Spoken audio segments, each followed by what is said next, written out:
General Vexthal stood motionless on the observation deck of the Dominion's Pride, his four eyes fixed on the tactical display before him. The holographic battlefield showed something that defied every military doctrine he had learned in his 3 centuries of conquest, across 17 star systems. His mandibles clicked nervously as he watched the impossible unfold. "Sir," his aide, Lieutenant Krillnex, approached cautiously. "The human forces they've done it again." Vexthal's secondary eyes swiveled toward his subordinate while his primary pair remained locked on the display. "Explain what I'm seeing, Lieutenant. Because according to our battle algorithms, what these humans are doing should be suicide." The young Zolothian officer consulted his datapad, his scaled hands trembling slightly. "The 47th Human Infantry Battalion, sir. 200 soldiers. They were completely surrounded by our forces on Kepler 442b. Our tactical computers calculated their defeat in 7.3 standard time units with 99.7% certainty. And yet, they've broken through our encirclement, sir. All 5,000 of our ground troops are either captured or neutralized." Vexthal's four eyes finally converged on his aide. In the 800-year history of the Zolothian Empire, no force had ever overcome such overwhelming odds. The mathematical impossibility of it made his combat-trained mind reel. "Show me the recordings." The holographic display shifted, showing the beginning of the engagement. Vexthal watched as his perfectly coordinated forces, equipped with plasma weapons and powered exoskeletons, moved to surround the human position. The humans appeared pitifully under-equipped in comparison. Projectile weapons that fired metal slugs, armor that looked primitive by Zolothian standards, and no energy shields to speak of. "There," Lieutenant Krillnex pointed to a cluster of humans taking cover behind fallen trees. "Watch what they do next." What happened next shouldn't have been possible. As Zolothian forces closed in from 3 directions, the humans began moving in ways that defied tactical logic. Instead of consolidating their position or attempting an orderly retreat, they scattered in seemingly random directions. But it wasn't random at all, Vexthal realized. Each human was moving independently, yet somehow in perfect coordination with every other human. "How are they communicating?" Vexthal demanded. "We've jammed all their electronic signals." "We don't know, sir. They appear to be using intuition." Vexthal watched in growing amazement as human soldiers anticipated enemy movements before his own troops made them.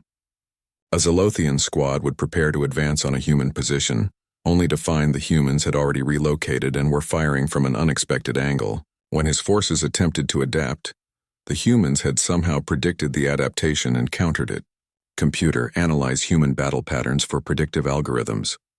The ship's AI responded in its melodious tone. "Analysis complete, General. Human tactical decisions show no discernible pattern. Recommendation algorithms cannot be generated." "That's impossible. Every species has tactical pattern." "Correction, sir. Every other species has tactical patterns." On the display, something even more extraordinary began to unfold. A group of humans had become separated from their main force and were being pursued by 50 Zolothian heavy assault troops. Instead of attempting to rejoin their unit or find defensible positions, they did something unprecedented. They turned around and charged directly at their pursuers. Vexthal felt his respiratory systems falter.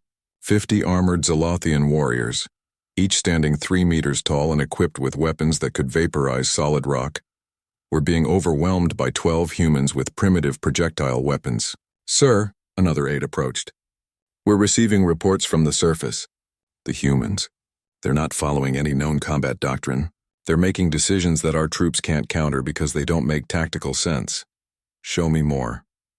The recording continued. Vexthal watched as a single human soldier, apparently cut off from all support, began stalking a Zolothian patrol of 20 warriors. Instead of avoiding contact, the human systematically eliminated the entire patrol using nothing but stealth, timing, and what appeared to be pure audacity. "Computer, what is the human soldier's equipment loadout?" The human-designated Sergeant Martinez carries 1 projectile rifle, 150 rounds of ammunition, basic camouflage clothing, and a sharp metal blade. No energy weapons, no powered armor, no shield generators. Vexthal studied the recordings of Sergeant Martinez's actions. The human moved through the alien forest with a fluid grace that spoke of generations of adaptation. Every step was calculated, Every decision made with split-second timing that put Zolothian neural enhancement to shame. How long do humans train for warfare? Lieutenant Krillnex consulted his files. Intelligence reports suggest basic military training ranges from 12 to 52 weeks, sir. Weeks? Vexthal's mandibles clicked in disbelief. Our warriors train for 15 years before their first combat deployment.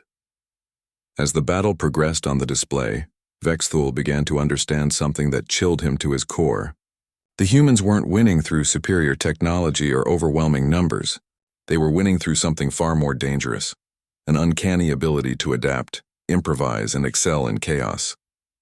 He watched as human soldiers turned Zolothian tactics against themselves, used abandoned enemy equipment with devastating efficiency, and coordinated complex maneuvers using nothing but hand signals and eye contact. They fought as if war was their natural state, as if conflict was encoded into their very DNA. Sir, Lieutenant Krillnex interrupted quietly. The human commander is requesting communication. The display shifted to show a human female, her armor scorched and her face streaked with dirt, but her eyes burning with fierce intelligence. When she spoke, her voice carried an authority that made Vexthal's veteran warriors step back unconsciously. General Vexthal, I'm Colonel Sarah Chen of the 47th Human Infantry Battalion. I believe you wanted to discuss terms of surrender? Surrender. The word hit Vexthal like a plasma bolt to the chest. In 8 centuries of conquest, no enemy had ever suggested that the Zolothian Empire surrender to them. These human soldiers, he whispered to himself, his eyes wide with a mixture of fear and profound respect, are absolutely astonishing. For the first time in the Empire's history, General Vexthal found himself considering retreat not as a tactical necessity, but as a matter of survival. The humans hadn't just won a battle, they had revealed something terrifying about themselves. They were a species that didn't just adapt to war. They excelled in it. They turned disadvantages into advantages, weaknesses into strengths, and impossible odds into inevitable victory. As he watched Colonel Chen's confident smile on the display, Vexthal realized that the galaxy had just discovered its apex predators, and they were absolutely undeniably astonishing.